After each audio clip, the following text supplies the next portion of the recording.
Russia থেকে তেল আমদানির জেরে ভারতের ওপর যুক্তরাষ্ট্রের নতুন করে আরোপিত 25% শুল্কের ফলে মোট শুল্কের পরিমাণ দাঁড়িয়েছে 50%।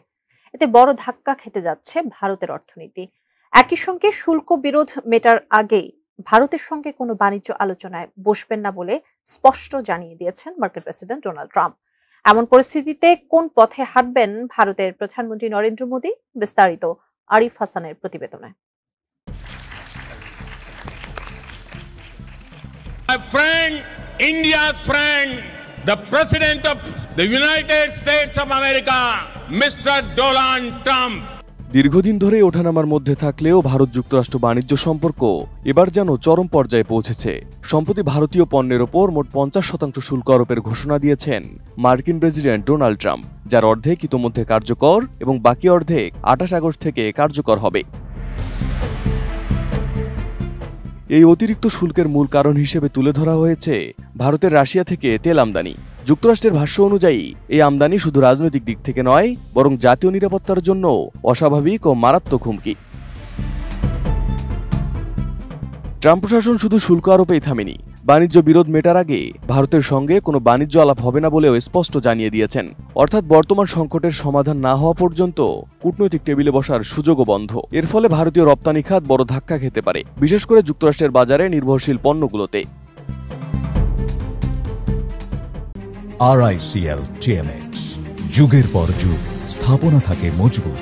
যুক্তরাষ্ট্র ভারতের অন্যতম বৃহত্তম বাণিজ্যিক অংশীদার, তাই এই শুল্ক বৃদ্ধির ফলে ভারতের রপ্তানি আয়ে বড় ধস নামতে পারে। কৃষি, টেক্সটাইল, ইঞ্জিনিয়ারিং পণ্য থেকে শুরু করে প্রযুক্তি পণ্য সব ক্ষেত্রে চাপ পড়বে। ভারতের মুদ্রাবাজারে রুপির মান কমে যেতে পারে, বিদেশি বিনিয়োগে অনিশ্চয়তা বাড়বে, এমনকি বেকারত্বের হারও ঊর্ধ্বমুখী হতে পারে।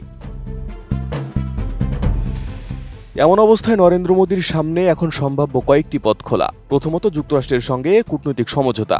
রাজনৈতিক বক্তব্যে কঠোর থাকা সত্ত্বেও অন্তরালে আলোচনার মাধ্যমে শুল্ক কমানোর চেষ্টা করতে পারে ভারত। দ্বিতীয়ত, বাণিজ্যের নতুন বাজার খোঁজা, অর্থাৎ দক্ষিণ পূর্ব এশিয়া, ইউরোপ, মধ্যপ্রাচ্য ও আফ্রিকার বাজারে প্রবেশ বাড়ানো। তৃতীয়ত, দেশীয় উৎপাদন ও ভোগ বাড়ানো, অর্থাৎ অভ্যন্তরীণ বাজারে চাহিদা বাড়িয়ে রপ্তানির ক্ষতি কিছুটা পুষিয়ে নেওয়া। চতুর্থত, রাশিয়ার সঙ্গে চুক্তি পুনর্মূল্যায়ন, অর্থাৎ যুক্তরাষ্ট্রের চাপ কিছুটা কমাতে তেল আমদানির শর্ত বা পরিমাণে পরিবর্তন আনা।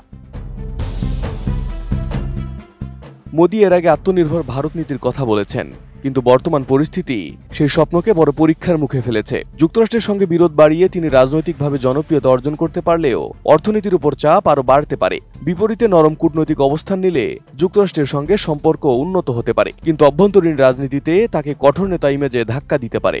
এখন প্রশ্ন, মোদী কি অর্থনীতিকে প্রাধান্য দিয়ে যুক্তরাষ্ট্রের সঙ্গে সমঝোতার পথে হাঁটবেন, নাকি রাজনৈতিক অবস্থান ধরে রেখে দীর্ঘমেয়াদী বাণিজ্য সংঘাতের ঝুঁকি নেবেন?